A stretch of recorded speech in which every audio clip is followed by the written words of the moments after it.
So that was a random song selection on my part. So uh, the lyrics weren't vetted. Um, Welcome to the Stoa, everyone. Today we have my friend Malcolm Ocean joining us. It's always a treat when Malcolm visits the Stoa. Every time Malcolm's name comes up in conversation, I say Malcolm's psychoactive, and he is.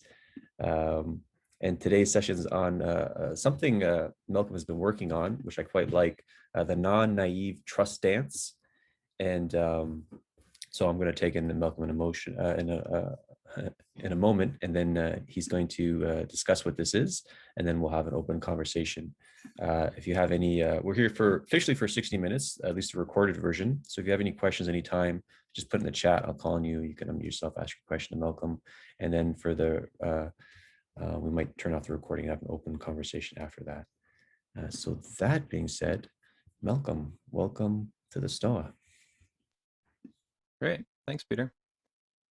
Great to see all these faces. Some people I know deeply, and people I've had one or two conversations with over the years.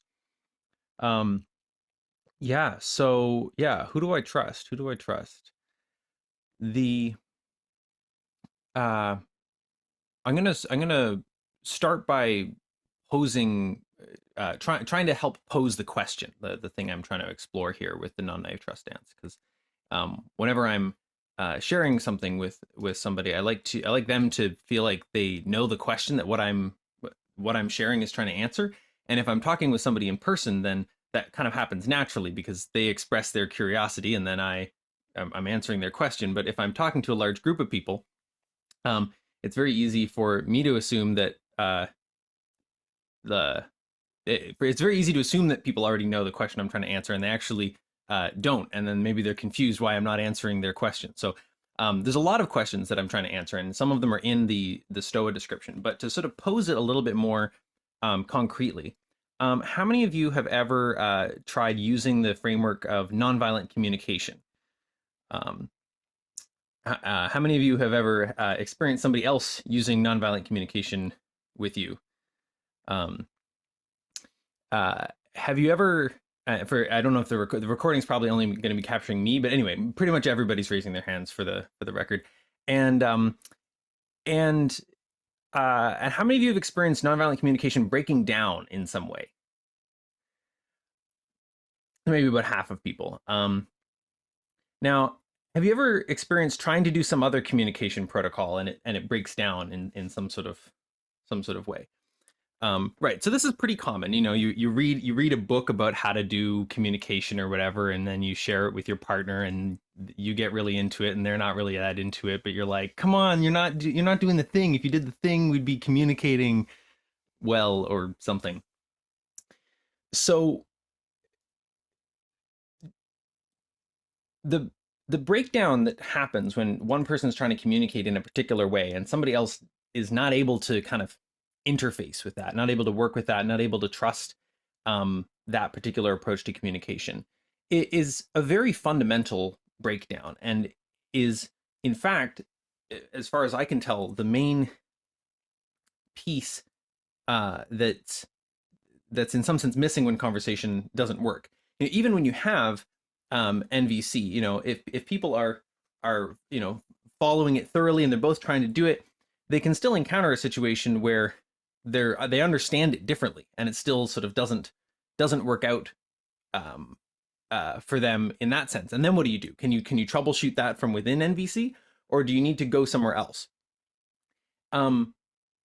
So we're part of the nature of the current situation, globally, and as we relate to each other in our personal relationships, is that we have a whole bunch of different assumptions that we're always making about what's going on. Now, if we grew up in the same small town, we might have mostly the same assumptions, or if we're siblings, but we're still coming from different vantage points. And so there's always a need to bridge between different assumptions, and there's no sort of single one right way to do it. And so the non-naive trust stance is kind of aimed at answering that question. What do you do in the space when you don't know what to do? in building trust with people in the space where it's sort of not working, and you don't know why, and you want to try to make it work, obviously, because it's, you want things to work. But in the meantime, how do you respond into that situation? And if you just double down on whatever framework or approach that you're taking and try to do more of it, that might work, but people do it a lot more often than it actually works. That's one of the classic NVC breakdowns, is somebody says, like, look, I don't like how you're trying to language everything. And the person goes, when I hear you say that, I feel like, no, I don't want more of that. Stop. Abort. How do we get out? Where is out? and this can happen, much more subtly with other things where, you try to make a request of somebody and they're just like, I don't know, your request makes me feel weird. It's like, well, okay, now what? Now what do we do? Or stop apologizing, stop asking me questions. Sometimes it's hard to figure out where to go.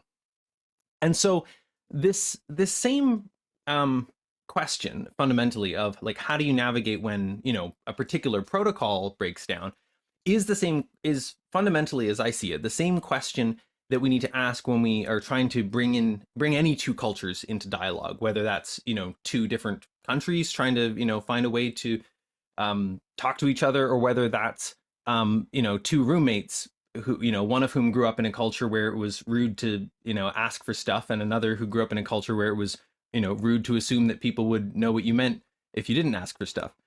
And somehow you've got to find that bridge. And so in orienting to how we would go about creating game B cultures, cultures of sane human flourishing and so forth, the same fundamental question arises. The question of, how do you go about building trust within a small group of people who are seeking to deepen their trust? Or suppose that you have two groups of people who are both, doing something like game B, or they're sort of aiming at game B at least. How would they come to recognize that about each other? How would they come to recognize, oh yes, this is the same thing. This is trustworthy in whatever way. I see that all as the same kind of question, and the non-naive trust stance is a set of principles I've uncovered for orienting to that question on all scales, including internally. If you have part of you that doesn't trust another part of you, how do you deal with that? It's structurally the same sort of thing. It's worth noting that the development that I've been doing with the NNTD has largely been in the context of groups that are already quite high trust. Like, I haven't been working with major facilitations of huge conflicts, or like sort of conflicts where people like aren't wanting to be in relationship with each other, if you see what I mean. Like, it's sort of, I've mostly been working in contexts where people are trying to sort out their marriage or their business partnership or their community or something like that. I think that the principles do generalize somewhat beyond that, and I've experienced, as I've started to understand this more, I'm much more capable of interfacing with situations where something's broken down, just with my neighbor or whatever, without needing to invoke any particular kind of framework. It's still the basic stance can help with that as well. But I want to tag that because sometimes I may say things that kind of are only true in that context. Like, one of the things I say is it's usually possible and worthwhile to get to a really mutually satisfying resolution to almost any misunderstanding or disagreement. It is not usually worthwhile to do that with random strangers on the internet. It is maybe theoretically possible, but it is not pragmatically possible. And so when I'm making generalizations like that, I mean in your marriage, I mean with your co-founder. But a lot of us don't expect that to be possible, and I think rightly so, because it is difficult, and it takes knowing all sorts of things to steer away from. So okay, so that's sort of posing the question, which I'll pose in one more way, which is this quote from near the beginning of Rudyard Kipling's poem If you can trust yourself when all men doubt you, but make allowance for their doubting too. How do you do that? Pragmatically, It's not straightforward. It's very easy to do one of those things. Easier for some people to do one and easier for other people to do the other. But it's not straightforward to simultaneously fully do both. So the first and most fundamental principle of doing trust dancing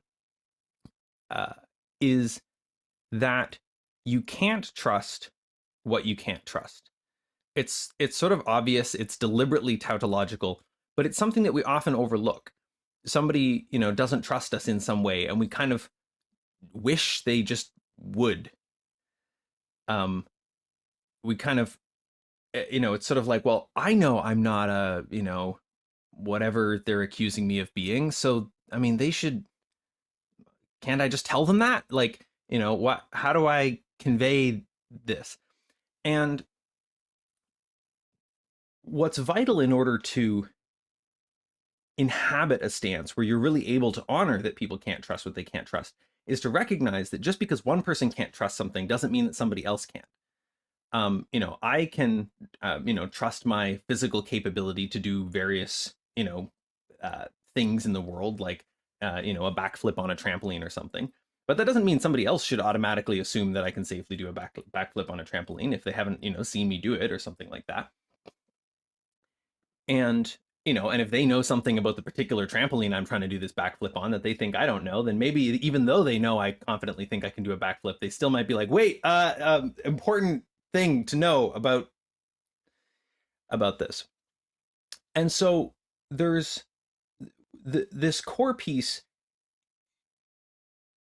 I guess you do really have to start with trusting yourself when others doubt you in order to make allowance for their doubting, because you need to be able to really trust that you're not going to lose touch with your own experience as part of listening. And if you can't trust that, then, well, you can't trust that. And you need to find a way to honor that about yourself, that you can't trust your own self to not lose touch with what you're holding if you try to take in somebody else's experience. And this is very common. It's very common for people to try to be in conversations and one sort of accusing the other person of saying something or of doing something, like you betrayed me, or you insulted me, or something like that, and the person internally knows that that's not where they were coming from on some level,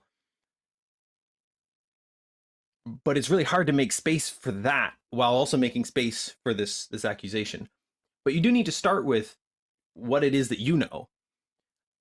And then there's this really powerful linguistic flip that I found, which is, instead of, if I hear somebody say, you insulted me, or you are maybe you're trying to fuck with me or something, it's kind of a pretty good general thing.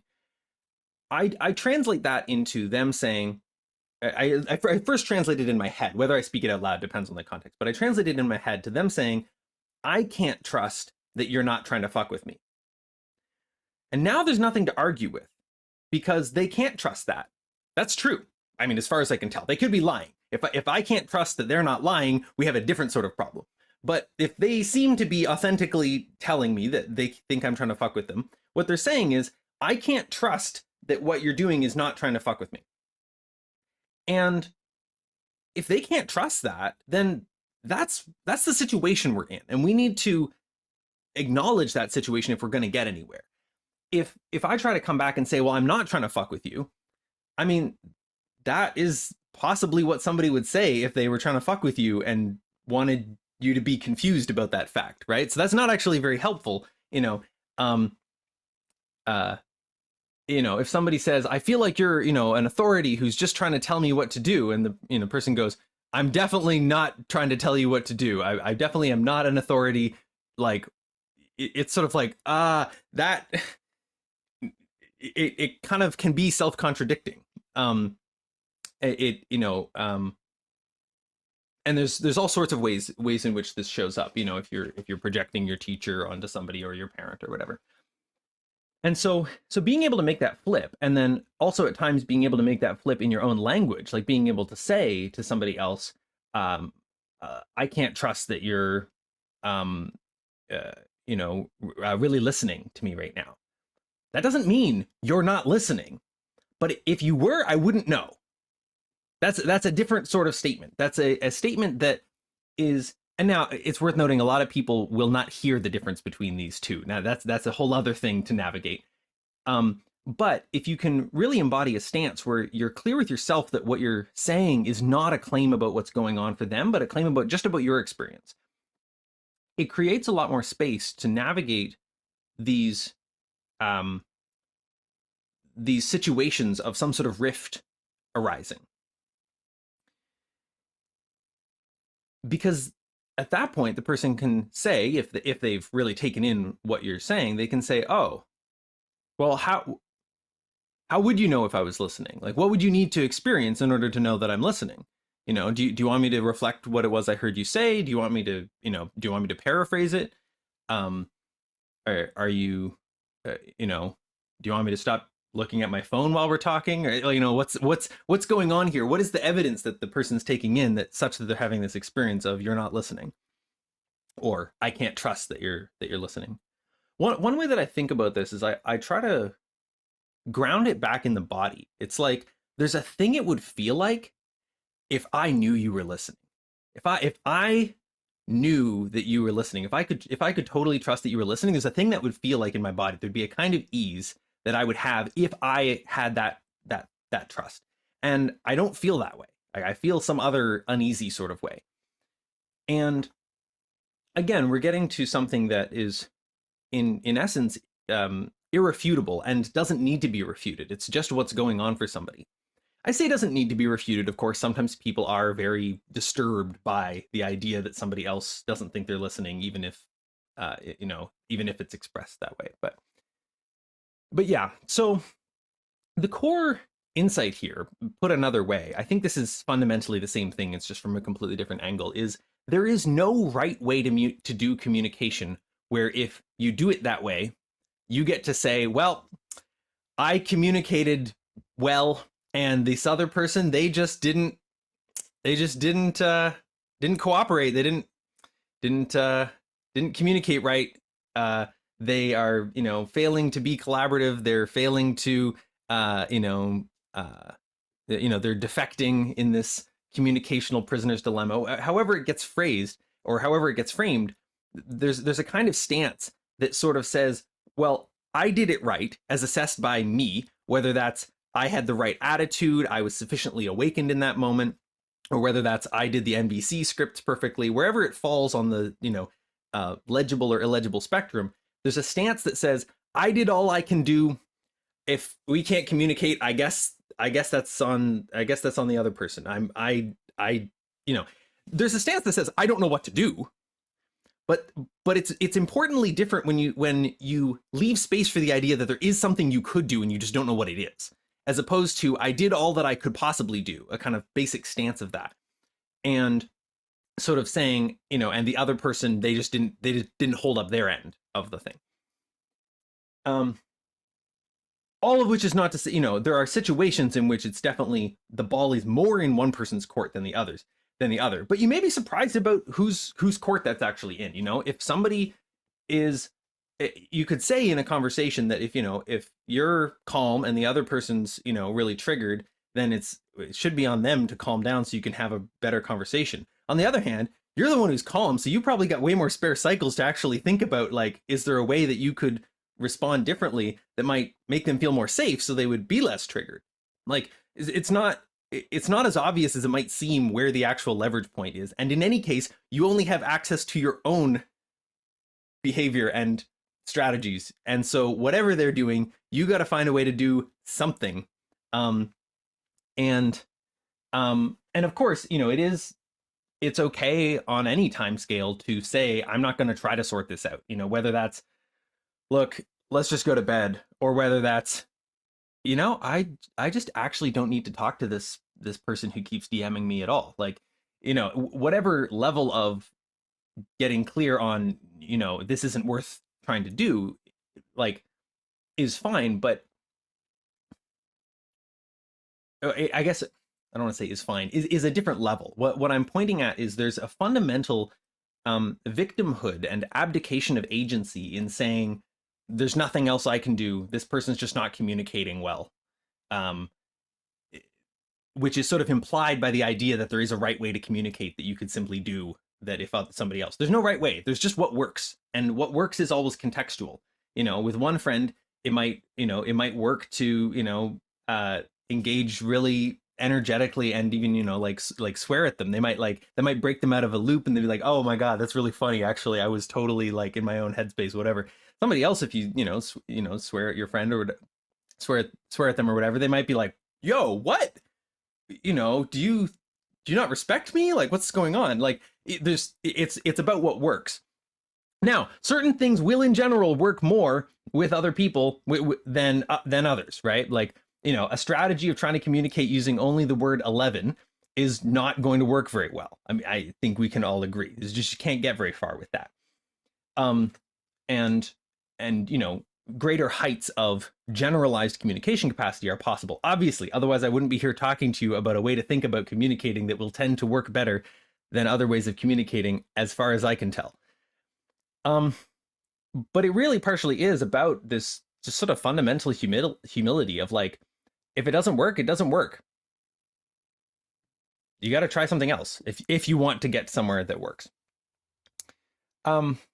So yeah, I'll just say a couple more things and then we can open up for questions. One is, as far as things that make, so the thing we're aiming for from my perspective is a kind of trust that's sort of a metatrust.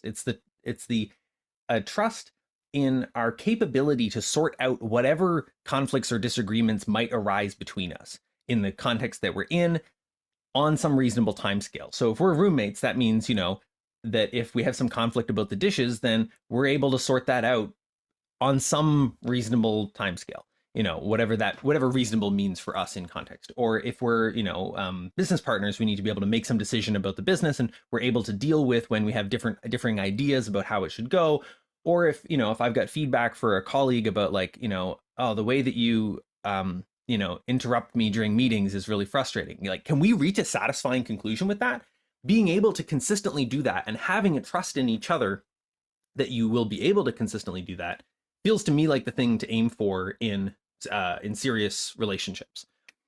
And a few kind of traits or understandings or assumptions that I find tend to make that go better, although again, there's no hard and fast rule here, is one, if two people disagree, that doesn't mean that one of them is wrong. This directly contradicts the, what's it called? The law of the excluded middle or something. But the law of the excluded middle only applies to logical situations. Like, if you have two numbers and they're not the same, one of them is bigger than the other within certain contexts of what you mean by number, although not others. But like, only within that frame is the disagreement. Does the disagreement imply some incorrectness? When you're dealing with interpersonal conflicts, the main thing that you're dealing with is you don't actually have the same frame on the situation. One person thinks, oh, my partner doesn't want to talk to me, right now. They must, hate me. And the partner's thinking, I am so stressed about, that call with my mom that I had earlier, right? Like, they're just in a completely different world. It's not, what's happening is, and yet the first person is still dealing with the reality that in fact their partner could be loving them better, and that's not false. It's just a limited picture of the situation. And the partner who's preoccupied about the phone call or whatever is also limited in their awareness of what the impact of what they're doing is on their partner. Yeah, as I said before, another core piece is developing the self-trust so that that whatever it is that you're knowing, you'll be able to stay in touch with that even in the face of people saying something else. I imagine there could be interesting like practice somethings that could be done with this, like authentic relating type games, but I haven't spent time designing them. And related to self-trust, as far as I can tell, is the capacity to listen. I used to try to like make myself listen, but it turns out I'm actually a great listener when I feel safe. And trying to make myself listen was actually kind of missing the point. It was sort of adding a layer on top rather than like getting in touch with my natural listening capacity that's there when I don't feel like I need to protect myself from other people's ideas. So it goes back to that self-trust thing. And then the last thing that I'll name is that it will in general help people resolve conflicts if they're able to see clearly ways in which coercion and blame are part of uh, part of a way of understanding that is in some sense confused in the same sort of way that geocentrism is confused. The sun does not go around the earth. The earth goes around the sun. You can kind of see why people would think the sun goes around. It sure looks like it, right? And blame sure looks like a reasonable type of explanation. But there's a vantage point from which you can see that it's even though it is approximately correct, it's categorically confused in a way that's going to trip up trying to get on the same page about what's going on in many, many situations. So those are some examples of sort of concrete types of things that will make people better at trust dancing, but and are sort of necessary to reach the kind of heights that I'm talking about of being able to like really mutually satisfyingly go, oh, I see why we were frustrated with each other, but we don't need to be now because we like, oh yeah, like you need to have those sorts of basic capacities in order to kind of get to those levels of things. But learning these is very difficult. And even if you've had an insight in relation to one of these, it's very possible for it to not propagate to another area of your knowing. And so you're not always necessarily operating from your best insights. And this is part of why it's sort of risky to sort of say, well, you should trust me now because you trusted me before. It's like, well, you were doing something different before. I was in a different place before. This is a new moment. Whatever's arising now is some distrust. If I in fact trusted you as deeply as you think I should, then I would, but I don't. So here we are. What do we do now? Yeah. So I guess in summary, respecting that people can't trust what they can't trust and recognizing that there is no right way to do communication. Protocols can be really useful. I've actually been thinking about learning NVC, but when they break down, the thing you need is not more protocol or better protocol even. It's meta protocol. It's go meta to whatever you think is happening here and try to figure out why it's not working and what you might be able to do that would work instead for the actual people involved in this situation.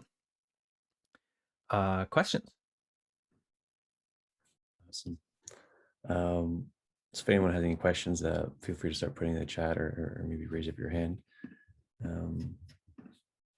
See if I have, yeah, maybe I can share. I really liked a lot of the stuff that you said, Malcolm, and I really kind of think that self-trust is key. Maybe I'll share some of my models I have on trust and see if it interfaces or how it interfaces with what you just presented. So I make a difference between confidence in someone and trust in someone, where like confidence in someone is more like a local domain and trust in them is more like a global domain. So you can have confidence, and confidence is like assurance. Like you have assurance in X. I have assurance that they're telling me the truth. I have assurance that they'll show up on time. I have assurance that they'll pay me back. Where trust is, how I hold it, is like a belief that a person is showing up in a coherent way. So who they explicitly say they are, or who they implicitly convey they are, maps over to who they actually are. And since like no one like really knows themselves, so my blank default is like not trusting people fully. And so like trust is sort of like a spectrum, and instead of kind of feeling, and then you need time spent with people to kind of like feel like how trustworthy they are, or at least that's how I operate.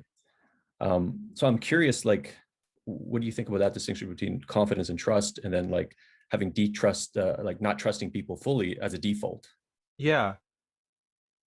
People get all tied up in knots about this. Sometimes people will say, oh, you should trust people, particularly like your colleagues or something. Like you should trust that your colleagues want the best for you. Well, what if you don't? You should what? Pretend?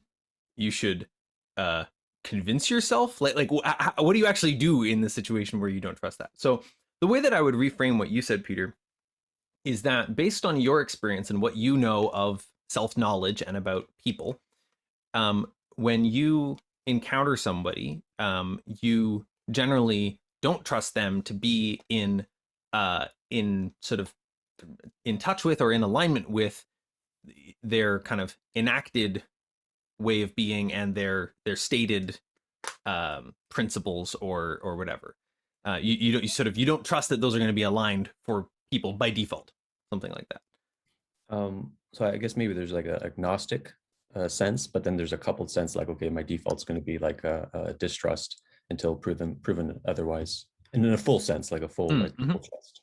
Yeah, and right, and so people have the chance to kind of build that trust with you. If they demonstrate through conversation or through observe them talking with somebody else, or even see some of their writing and self-reflection or whatever, you might notice, okay, yeah, this person seems to have that, and so that's part of that trust building process of like there's a standard that you would be kind of holding for people of some degree of self-insight or whatever that would allow you to trust them in a particular way. And I think you are using the word trust a bit differently than I am. I'm actually in part focusing on it as a verb.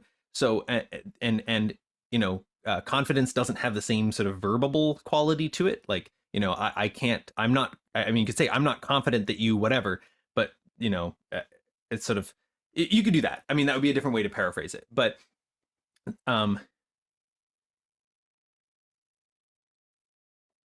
or assurance, I think, was another maybe word that you used. Like, I could paraphrase some of what I was saying into, I don't feel assured that you are listening to me, right? Like, I don't feel, I can't rest assured in my own like body mind with a knowing that you're listening to me because I'm not sure. Like that would be another way to talk about it. So I think you're using trust for something more like the thing I'm calling Metatrust a little bit. But yeah, I'm not attached to the language. This is just what I found works best. Yeah. And I imagine that might come up as people have certain understandings of what trust is. Yeah. It's good to bring in the linguistic point. What do we mean when we say trust anyway? And I have a blog post titled "Non-Naive Trust Stance: Why the Name," which I'll just throw a link in the chat, which asks, what do I mean by trust? What do I mean by non-naive trust? And why trust dancing? So it answers those three questions. If people want to check that out at some point. So we got some delicious questions. Narayan, you had a question. I'm thinking this one will be just a tiny question, Malcolm. You mentioned something around noticing coercion and blame, or assuming something around coercion and blame as being similar to believing that the sun revolves around the earth. Do you mean that in the way of like thinking of the concepts of coercion and blame are just generally kind of confused, or that you don't want to be using those yourself, but that you can trust other people might be? Yeah, that is a great question. What I mean is that this is actually better with, this is more clear with blame than with coercion. I kind of shortened what I was saying a little bit. Coercion is definitely a thing that happens. It sort of works. It usually backfires. There's a whole thing to be gone into there. Blame is a type of explanation, right? Blame is an explanation. Why did things go wrong? Well, blame is a type of explanation for that. Is this guy's fault? It's my weakness, or it's my inner critic is to blame, or my inner critic is blaming the rest of, like, or it's definitely that party was the aggressor in this situation. So blame is a type of explanation, and geocentrism is a type of explanation. Well, why do we see it? The sun doing the stuff that the sun does. And what I'm saying is that in the same way that geocentrism is confused as an explanation, even though it's kind of intuitive, right? Like, it feels like the sun goes around the earth. Blame is also confused as a type of explanation. It needs the same sort of figure ground inversion that, in a certain way, that geocentrism to heliocentrism has, or phlogiston to oxygen, like in those models. There's a kind of yeah. So I mean, knowing that blame occurs, that is a thing. Blame is something that can be understood, but as a type of way of actually explaining stuff.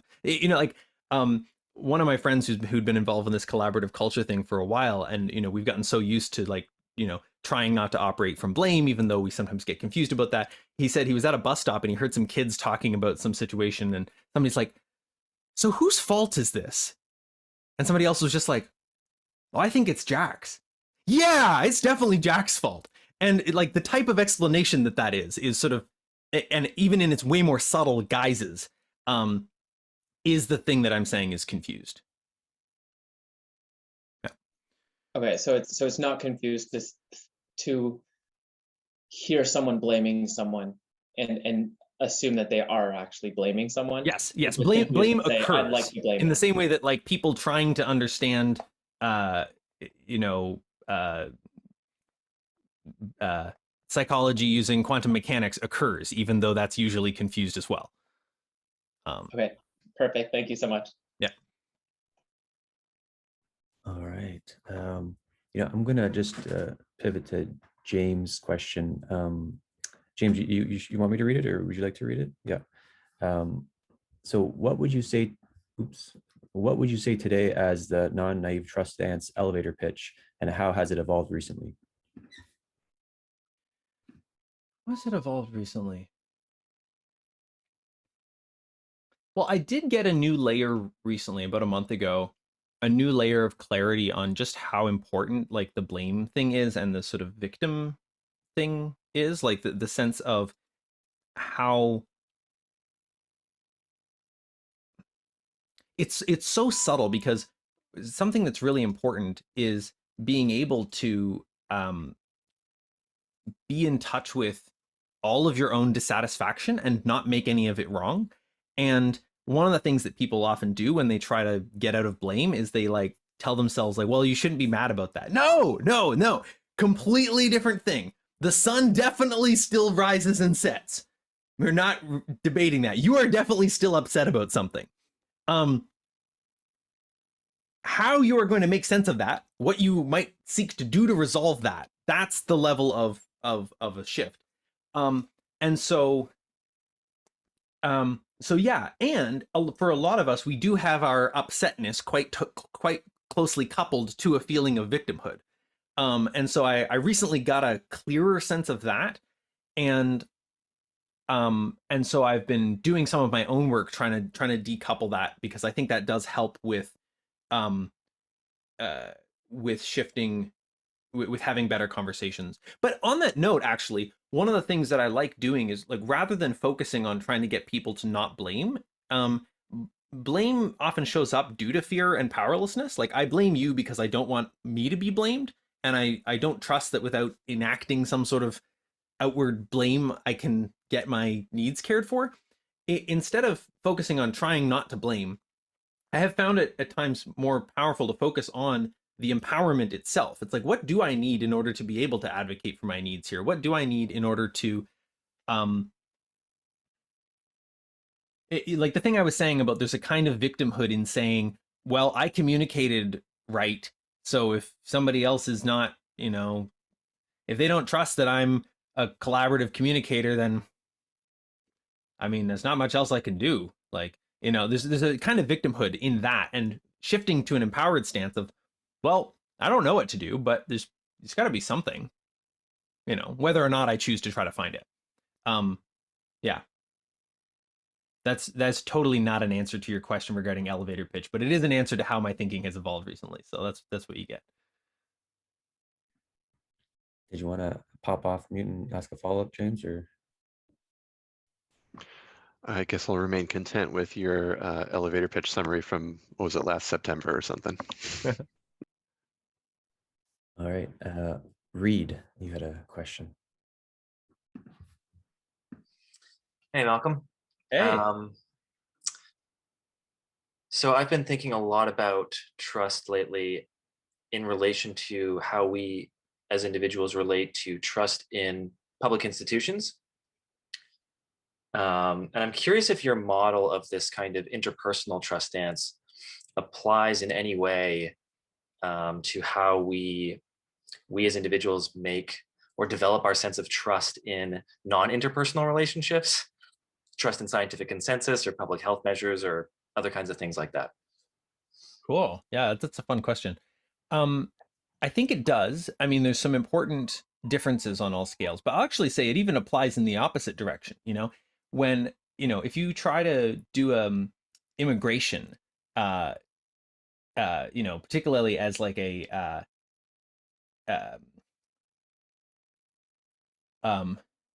like spousal integration, right? Like, whatever.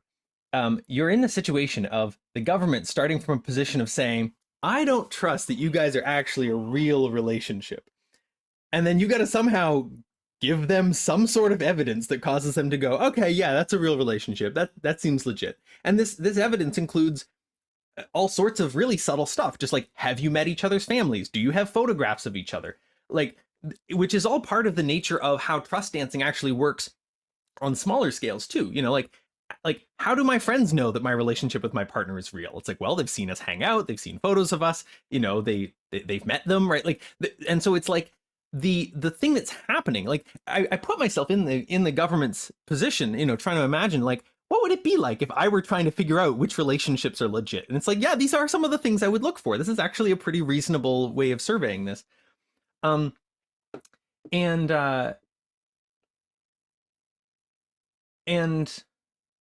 yeah, so I mean, it functions with institutions and between institutions as well, like, but shifting to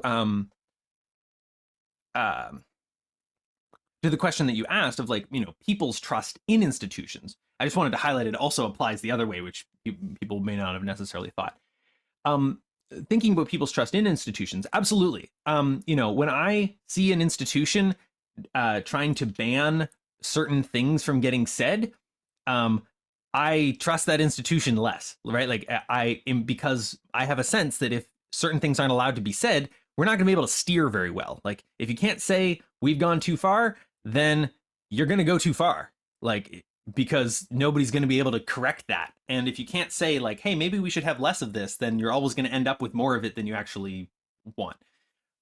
So that, I mean, that's an example of how my sense of my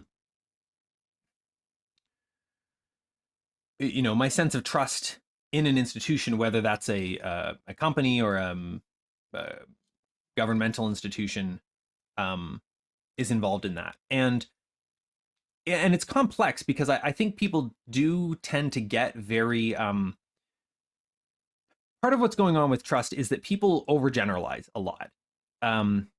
And this is kind of inevitable, right? Like, you're trying to explain everything you've ever experienced and you have not enough data. So you're necessarily going to be stretching what you do understand to sort of cover everything, because at any given point, you need to have some sense of what's going on. But because people overgeneralize and they sort of don't realize it, an organization may do one thing, or a friend may do one thing, and people kind of jump to, oh, I can't trust them at all. It's like, well, no, I mean, you can still, obviously, when you actually think about it, it's like, just because your friend, like, says a political opinion you disagree with, that doesn't mean you assume that they're going to, like, sneak over to your house and, cover your walls in silly putty. Like, you can still trust that they're not going to do that, probably. To name a really obscure example, you also probably trust that they're not going to haul off and punch you, because, like, most people just don't punch their friends, right? And political disagreements aside. And so yeah, but I think with institutions, people do maybe get even a little bit more kind of biased towards just institution bad, institution good, something like that. Whereas I think it's a lot fuzzier than that. And again, here it's like, if you understand, well, okay, what incentives is the institution under? What are they actually trying to do? You can start to sort of get a bit more empathy for it. Although there are often institutional dynamics that are particularly crazy. Because, like, locally, you have a bunch of people just trying to feed their families and, like, not get fired, and, like, the net incentives that produces an institution that is wreaking havoc and nobody can really steer it, right? Which is, yeah, I mean, that's moral mazes type stuff. Any follow-up, Reed? No, I can pick your brain about this later, Malcolm. Thanks. Probably pronouncing this wrong, but Yatharth, you had a question or two questions? Yeah, the first one was just like, it seems like there's like two different things going on here that you're talking about. One is like you're just describing like the way that trust works. And I think you've in the past compared it to like aerodynamics, where like it's just a study of how the thing works. It's not another protocol. Mhm.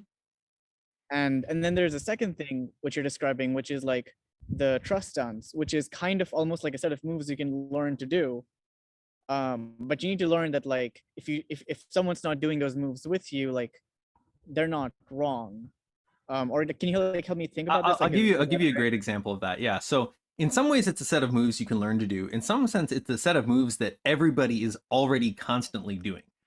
And, you know, riffing on the thing earlier, as far as, you know, like the sort of like institutions and marriage and so forth, it's like when people meet each other, they do this all sorts of little subtle trust dances. You know, it's like, oh, you grew up in this place? Like, I know somebody from there. Do you know them? You know, and usually not, but there's still like this experience of like getting a sense of being in the same reality together, like being in the same, like, you know, sense of like who people are and do we know people and, you know, where did you go to school and, you know, oh, did you, you know, what did you study? And that's not just about credentials. That's about a felt sense of who people are and where they came from, and that establishing that. All of that is trust dancing, right? Like that's not the kind of trust dancing that I talk about a lot in terms of like, I'm mostly talking about how things break down.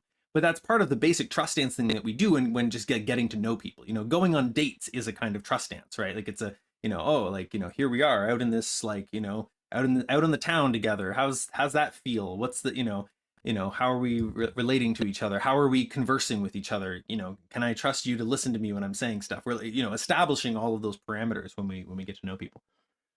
On the flip side, you know, when I say trust dancing is something that we're always doing, just better or worse, one of the fun puzzles is trying to figure out how what everybody is doing is somehow part of the dance and somehow needs to be included into whatever the solution is going to look like. So I went to make a list of trust dance moves at one point, just spontaneously, a couple months into looking at this. And the first one I wrote down is actually a kind of brilliant koan. So one really common trust dance move that people do is they reproduce their half of a dysfunctional dynamic, hoping that you will find a way to do something that doesn't make it dysfunctional this time. Now, isn't that a very different frame than, oh my God, why are you doing this thing again? They're doing it because they hope that it'll go differently this time. Like, and if you can really see that every time, now maybe part of them isn't sort of hoping that or whatever, but if you can see that as a possibility of a thing that could happen, then you never have to think, oh, here we go again. It's like, oh, here we go again. Can we do it differently? Man, how can I respond that would be different? And I think if you really got this, you could almost just like, somebody would say a weird, you know, a thing, you know, your partner would start the old argument that they usually have with you, and you might just find yourself doing something just completely bizarre, like bursting into song or like, you know, like pouring a round of drinks or something, and it would just so completely disrupt this is how it always goes. Now, obviously, if they're trying to get heard and you consistently do some random shit like that, well, now you have a new pattern that is not going to work, right? You know, it's not that that's a solution. It's just that being able to see this does not have to go the way it went last time. Now, maybe it will. You know, I've definitely had times when I'm like, oh, it's the thing. Can I do something different? Nope, I have already blurted out something rude or something, you know, cruel or whatever. Well, shit. Well, okay, now we're in the situation where I've just blurted out something cruel. Can we do something different with that? Right? You know, and that's, again, part of this empowerment piece is like, you know, when my partner's recapitulating their half of a, you know, janky dynamic that we get into, I am empowered to do whatever I want. It may not work, but there's a kind of fundamental freedom there. That feels really liberating. Like, you know, when I get this, and I'm not in touch with it every minute, but when I get it, it's really cool. Any follow-up question? Looks like he. Yeah. Thanks. It's a lot of it seems like it's just like interrupting and like, I guess I had another question, which was like, all of this seems so like obvious in a way, and also subtle in a different way. Like why do we miss this? Like what are the systematic factors keeping us confused? There must be some reasons. Yeah, I could go really deeply into sort of the historical reasons of like how I think this evolved. You can look up David Deutsch for more like resources on that. I'm not gonna today. More there's this question of like, why do we miss this in the moment? Or even why do I, having grokked this thing so thoroughly on one level, still sometimes just completely miss it? And my best answer to that is narrowed awareness. I think Michael Ashcroft came on the Stoa at one point and talked about Alexander technique and the capacity to expand awareness. And what happens a lot, I think, is that people get into situations where they get triggered even just slightly, just like, slightly emotionally activated, slightly engaged, and the thing that they think is going on is some sort of fight that they need to win. Like the just the embodied sense of things is there's something at stake here. I need to desperately do something quickly, and that something is going to involve making sure that I'm safe, and making sure that I'm safe is going to involve scaring the other person on some very simple emotional level. And if they slowed down to be able to articulate that that's what they were doing, it would seem dumb. But the thing is, it's not happening slowly, it's happening quickly. That's one half of an answer. The other half of the answer is that I think people do just actually explicitly have beliefs like, if two people disagree, one of them is wrong. And if you're working with an explicit belief like that, then you're going to have a lot of trouble navigating situations like this, where what's actually going on, from my perspective, is more about the story is kind of being battled over of what happened. And part of how NVC works is it tries to sort of get the story out of the way and just say, you did this, I felt this, could you do that instead? It is trying to get really clear of story. But ultimately, people do need to sort out their stories as well. Yeah.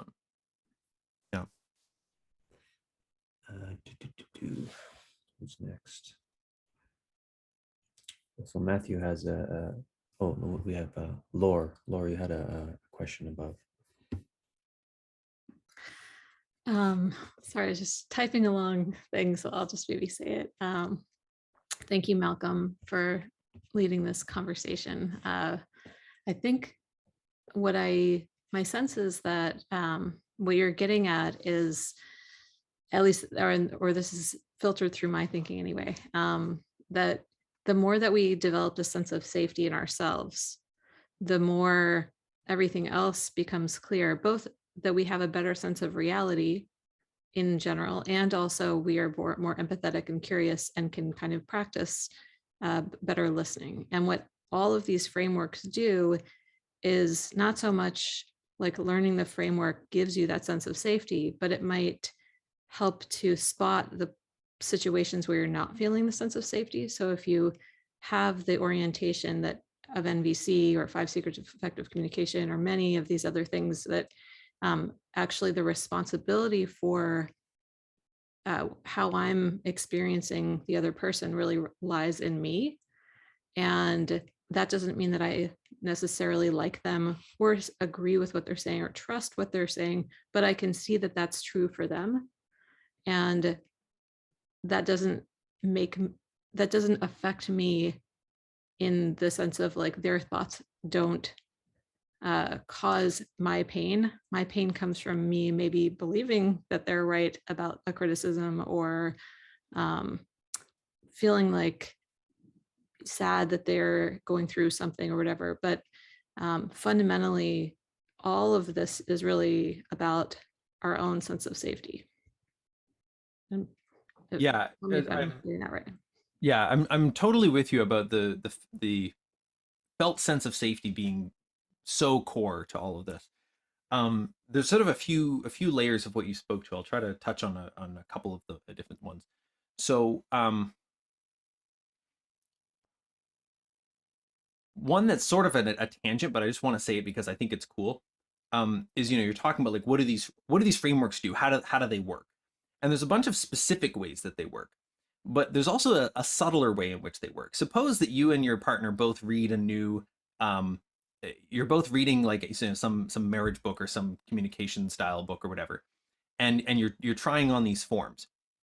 Well, however good the forms are, one of the things that this does is it creates a context where it's a lot easier to trust that your partner cares about the relationship, because they're like investing this time into like trying to like learn this new skill with you, and they're like they seem to be sincerely trying to use it. That in and of itself produces a boost and produces a context for saying, hey, this isn't working, you know, can we do it better? Like, it creates this sort of whole learning container process around what you're doing, independently of the content of whatever that relationship book actually says. So that's just an interesting phenomenon. Like, the trust can actually be built on a different level than you think it is. So that's one thing that's kind of an aside to what you said, but came up and I wanted to share it. You pointed at this other really core piece that I want to touch on because it's very subtle. So remember earlier I said, you know, when you're upset about something, you're upset about it. Like, that's real, right? And at the same time, it doesn't mean that the other person directly caused your upset. But it's also not exactly the case that they totally didn't, because if they had said something different, you would have felt some different way. So they are somehow implicated. You know, if I'm projecting my sister onto somebody, well, there's a reason I'm projecting my sister onto them and not my mom. Somehow what they're doing is seeming relevant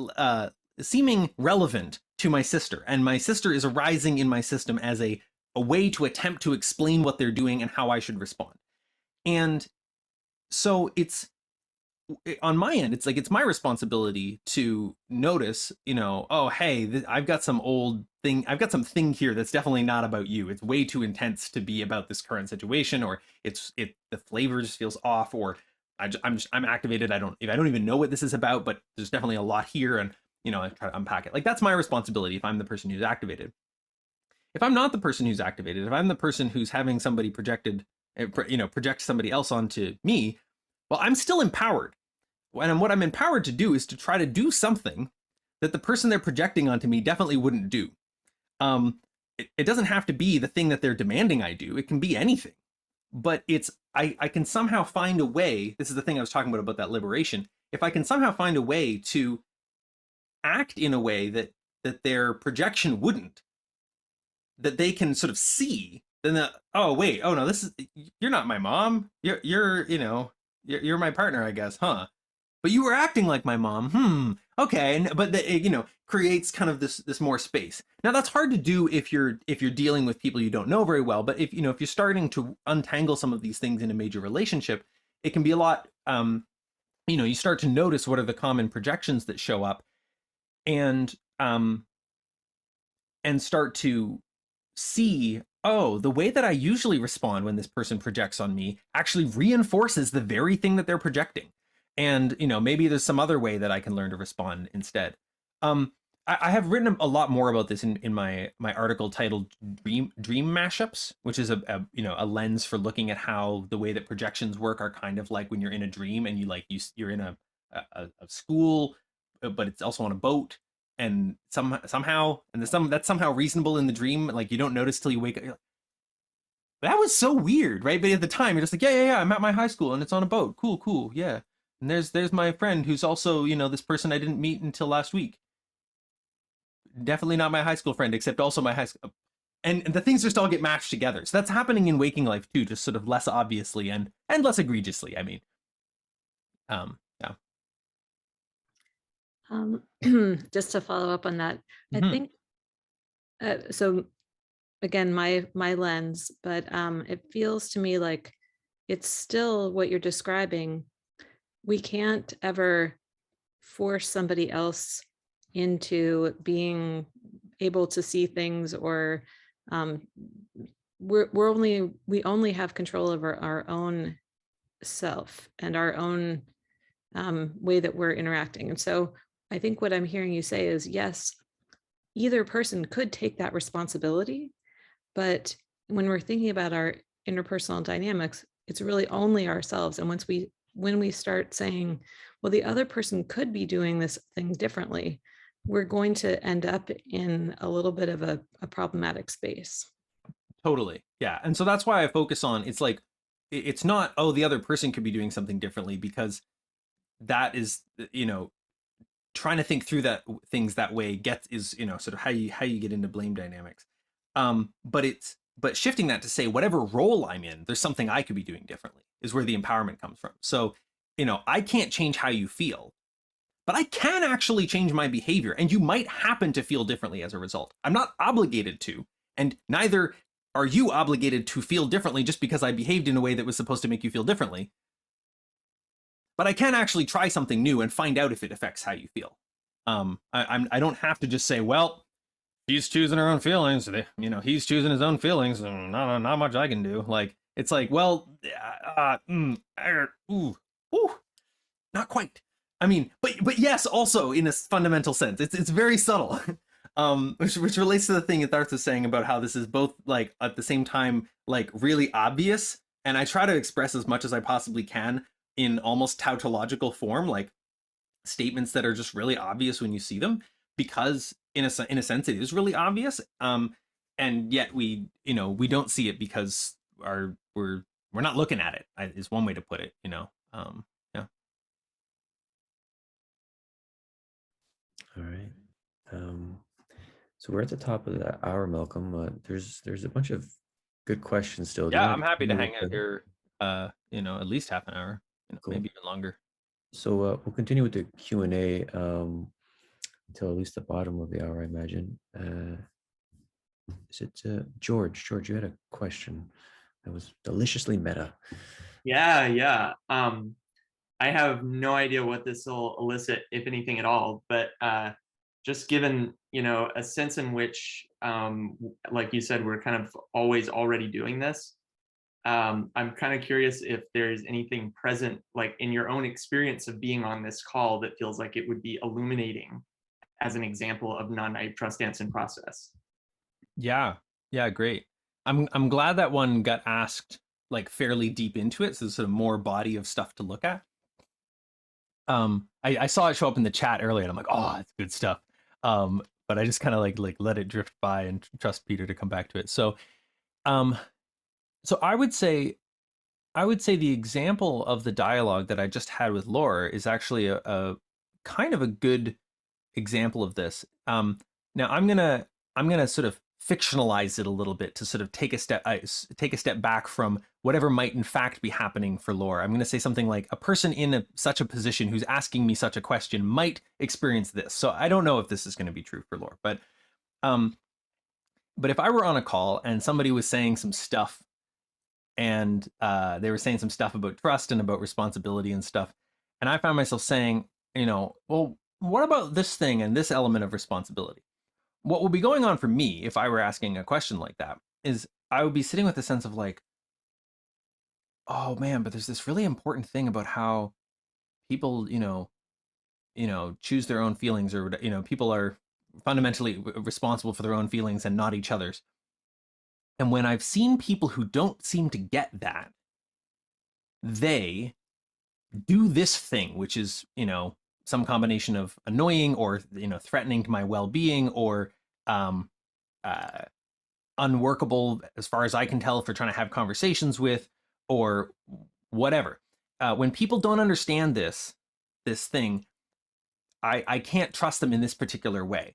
So I want to, first of all, check if Malcolm in fact understands this thing, and also, insofar as he's about to tell a bunch of people, he's like in the process of telling a bunch of people something that may seem to contradict this knowing that seems like a really important insight for me about how conversation works.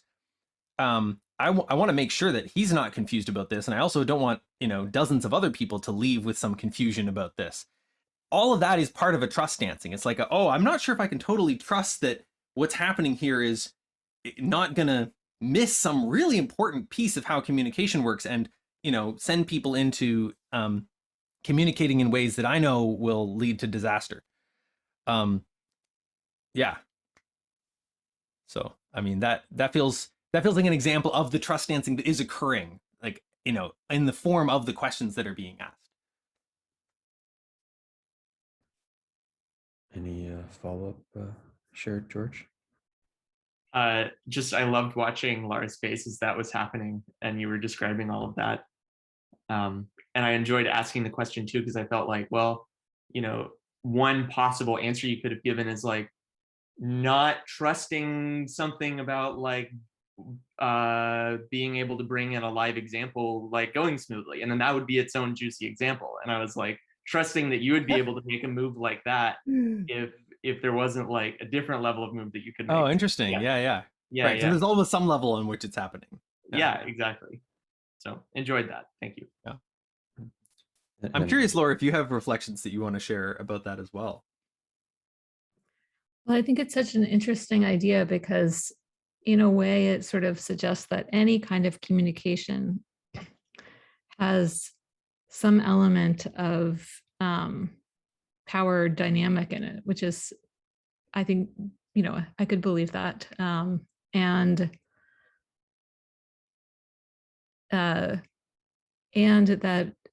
still like go back to this idea of like, well, in a way, everything that we're in here is kind of, for me, my own invention. And so as I hear you speaking, then I get to take that back for myself and sort of re-examine my own motives or my own experience of it. So that was enjoyable.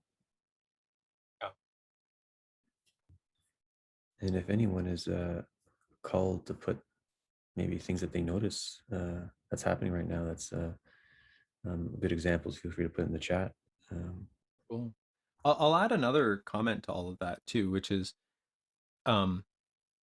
another sort of piece of what makes trust dancing work is like being really clear who you're actually speaking for and what it is you're actually saying. And that's why I took great pain to be really clear that I wasn't making any claims about what was in fact happening for Laura. Like, you know, this is my imagined projection, you know, my imagined situation like this. And again, this doesn't always work. Sometimes, you know, somebody might say something like that. They might attempt to do a preface like, I don't know what's going on for you, but if I were you, I'd be thinking blah, blah, blah, blah, blah, blah, blah, blah. And like the other person is like, I think you're trying to tell me what's going on for me. Like, I don't trust that you're not trying to do that. Right. So again, just because you try to give a preface that says like, you know, here's how I'm thinking about this, here's what I'm doing, whatever, does not mean it'll work. You always have to find out what works. But being able to really clearly differentiate that is important. One way that trust breaks down majorly, really simple thing is simply, this is actually good. I don't think I have this written anywhere. So somebody else jot this down in the chat maybe. But basically, if you can say in an argument with somebody, if you can say, especially about some like conflict or like incident that happened, if you can say, if I did what you're doing, that would mean blah, blah, blah, blah, blah, blah. Because then the other person will realize that they are doing something that to you means something that they do not mean.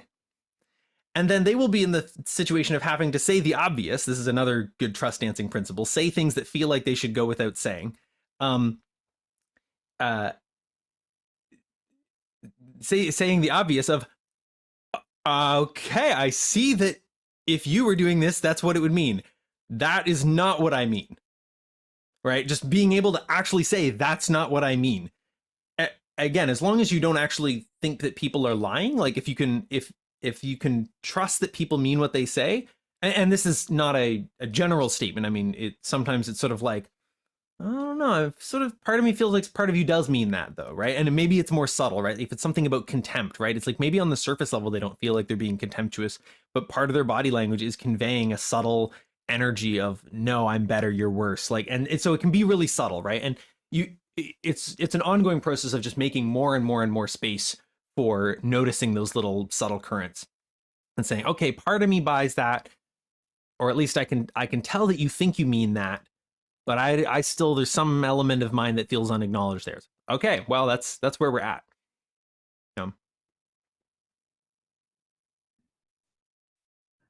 All right. Thanks, James. Vin, you had a question.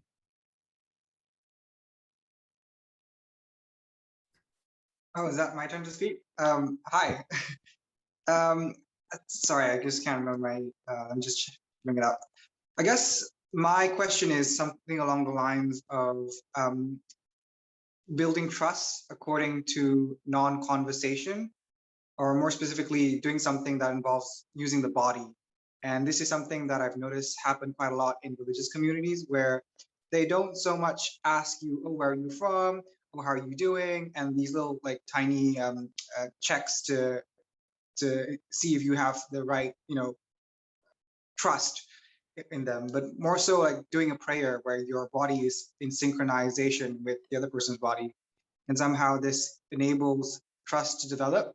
I think that's quite like an interesting and subtle way for trust to come about, where you're literally dancing with a person, I guess, in a sense. And I was wondering if your framework kind of allows for, if trust building can occur via non-conversational ways.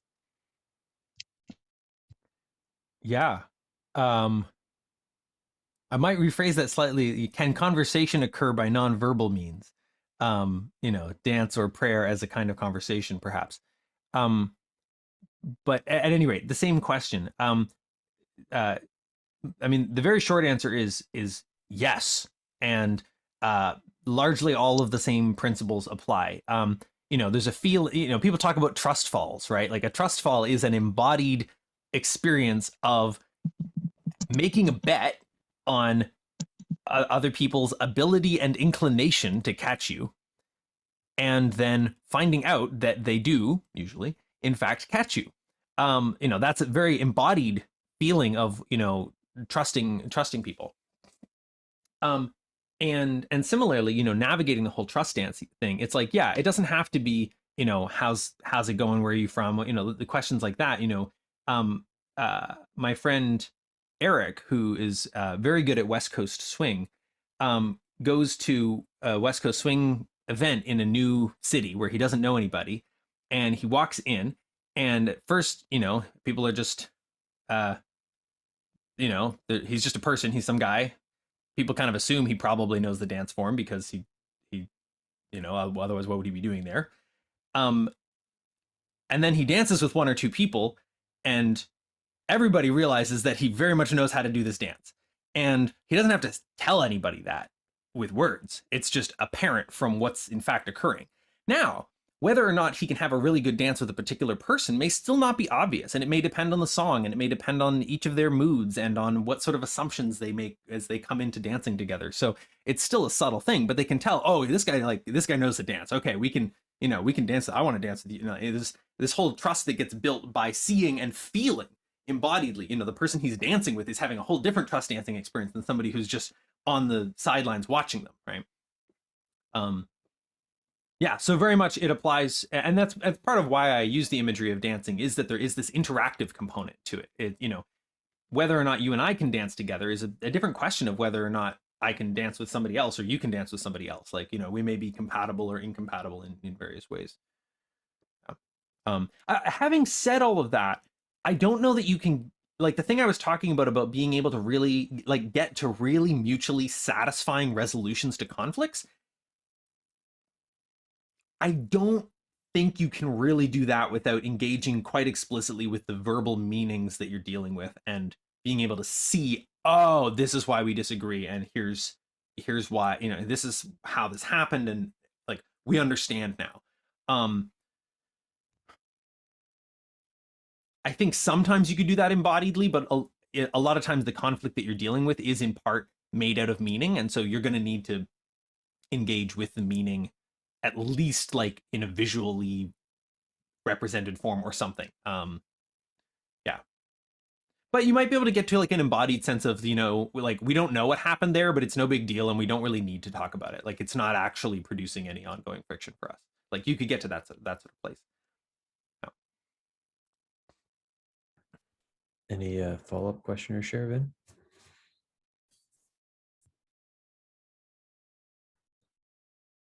If not, Kevin, did you have a question? Yeah, sure. Hey, Malcolm. How's it going? Hi, everyone. I've started thinking about just now, just like the evolving conventions around like digital communication. And obviously, like we all know that there's so much that's lost when you're just have text or something. But it seems like there's like this, growing, evolving language of like people you can use emojis or like one specific example I can think of is like the way I've been fascinated with the way like people communicate laughter. Like LOL means one thing and like ha ha means something else. And like, and it seems like there's almost like a trope and like shows where people are dating where it's like, oh, like he put an exclamation point. That means they're excited. So I guess like, what are your general thoughts on like sort of doing this kind of non-naive trust dance in a medium where there's just like a lack of information? Yeah. This is interesting, right? Because when those studies were done or whatever that said 93% of communication is actually body language and tone, and 7% is the words. It's like, well, what are they, I mean, I don't know if those replicated for the record, right? But there's this famous study that says something like that, and it's well, what do they actually mean by that? And and I think one of the things that they do mean is that the capacity to notice if you like to have the capacity to have a sense of where someone's coming from can be harder to do if you don't have those. And so I've done a little bit of experimenting with facilitating for people what I call internal trust dancing, which is these principles applied to parts work, basically. And psychological work. And when I facilitate internal trust dancing for people, one of the things that I often have them do, which you can do interpersonally too. It doesn't come up quite as quickly usually. But one of the things I have people do is, we find our way to a place where one part is saying, I don't trust other part that, you're going to not get in the way if I try to, have fun or something. And then we see if the part that is being not trusted, we see if that part can express back to the first part, oh, that makes sense. I respect that you don't trust me. Like just being able to sort of respect that, acknowledge that, not try to say, well, you should trust me. It's like, well, I respect that's what's so for you. And then we go back to the first part and we ask that part, do you buy it? Like, do you actually think that this part means it when they say I respect that you don't trust me? Or is there actually some subtle sense of like, I don't know, man, like, I don't really think you do respect that. Like, and on that level, when there's a sense in which while the bandwidth of your communication is very limited in the form of text, and some emojis and maybe a GIF or two. While the bandwidth is very limited, on each end you still have a full person who is having their whole own emotional experience. And even if I'm not seeing your body language, maybe I haven't even met you, I don't even know what you look like, I can still I'm still on some level simulating a you to greater or lesser degrees of skill. And if I'm doing that well, then a remarkably tiny amount of information coming through can sometimes give me, and I know the person well, I mean, in particular, a remarkably tiny amount of information coming through can often give me a really clear sense of what's going on. But that's because in any conversation, kind of like Laura was saying earlier, the conversation is happening in each person's head. Like a separate conversation is occurring in each person's head that is composed of some words being exchanged between them and some body language and some gestures. But each of them has their own whole model of the conversation and what's happening and what was said and what was meant and what that all implies. And that's already going on anyway. And so, yeah, there is more bandwidth to be able to get synced up if you've got the if you've got face-to-face and voice and so forth. but I don't think it's this. I don't think it's as much of a limitation as people think, and I don't necessarily think it's the kind of limitation that people think. And in some cases, lowering bandwidth can actually make people way more attentive to whether they've been understood. If you've ever done public speaking, one fun thing to try is to give your entire talk with no words, just like a whiteboard and gestures. And you're not allowed to write any words on the whiteboard either, except maybe like the name of your talk. And you try to present to people. You're going to be checking every like 4 seconds. Like, are you guys following? Do you have any sense that you think you know what I mean? Whether it's even right or not is this whole separate question. But like, or do you feel lost? And you check in like every few seconds. 10 minutes later, you try to give the same talk using only words, and you completely forget that your audience exists. It's very striking. Because with the words, you say them and then you hear them and you're like, yeah, that's what I meant. I definitely said the thing that I meant. And you correct it if it's not. Like, I accidentally said faster than light travel when I meant to say heavier than aircraft on a recent podcast. And it's like, oop, that's not what I meant, right? Correct that. But as long as I feel like I've said what I meant, I sort of expect other people to understand. And in some cases, I even expect them to agree and believe me. I mean, maybe they will, right? Maybe they will do any or all of those things. But really recognizing the extent to which communication is this incredibly messy object, where we don't know what other people are thinking and feeling about what it is that we've said. Yeah. And this goes back to the value of saying the obvious, or saying things that feel like they should go without saying. Yeah. 11. 11. 11. All right, so perhaps we can gently close here. If you want to stay, Malcolm, I can leave the room open, but I have to leave shortly.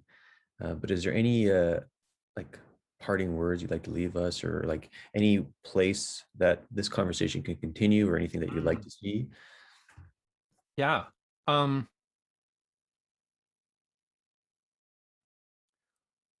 mean, I'll just say, I guess I'll speak to where the conversation can continue first, which is I'm most active on Twitter. And so that's a great place to go and talk to me and interact with me and stuff.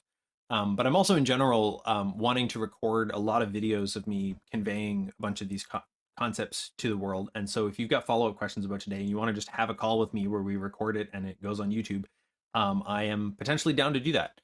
And I also will share in the chat my public Roam graph, which has a list of sort of principles, or as I sometimes call them, as far as I can tells, because they seem to hold as far as I can tell. And I've got a list of those, which are things that you could ask me about, things that I'm sort of meaning to write up as blog posts over the coming months and years. And yeah, so you can ask me about those on Twitter, or I mean, you can technically send me an email. I'm not that responsive to email at times, but you're welcome to try. And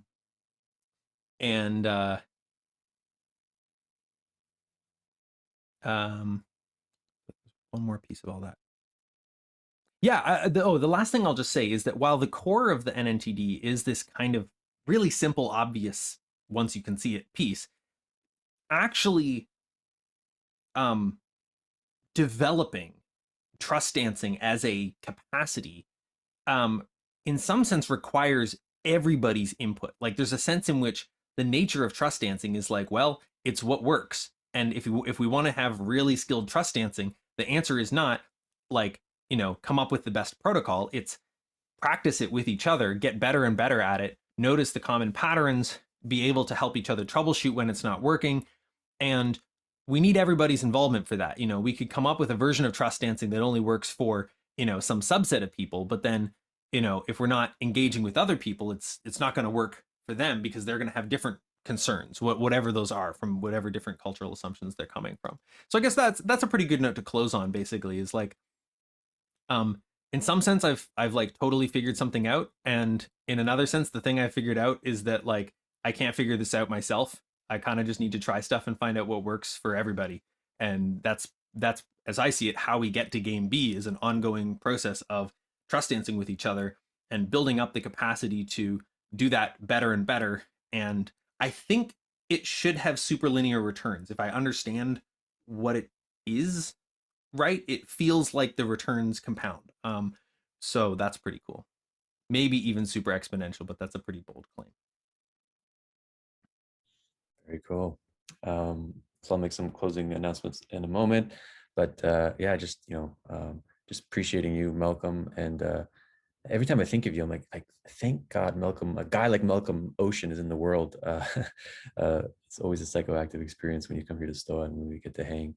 So thank you for being you and how you do, my friend. Yeah, and we can do another that even has some like demo facilitation or something like that if we want.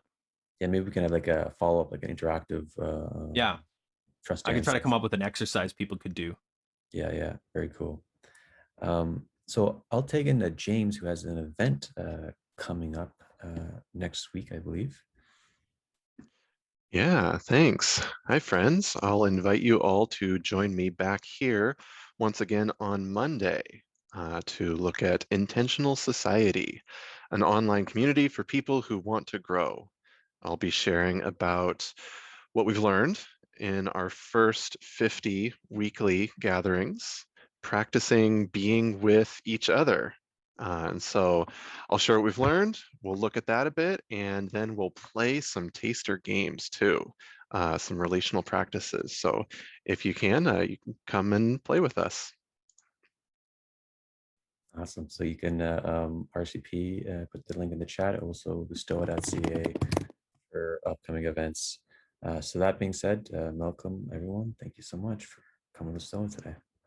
Yeah,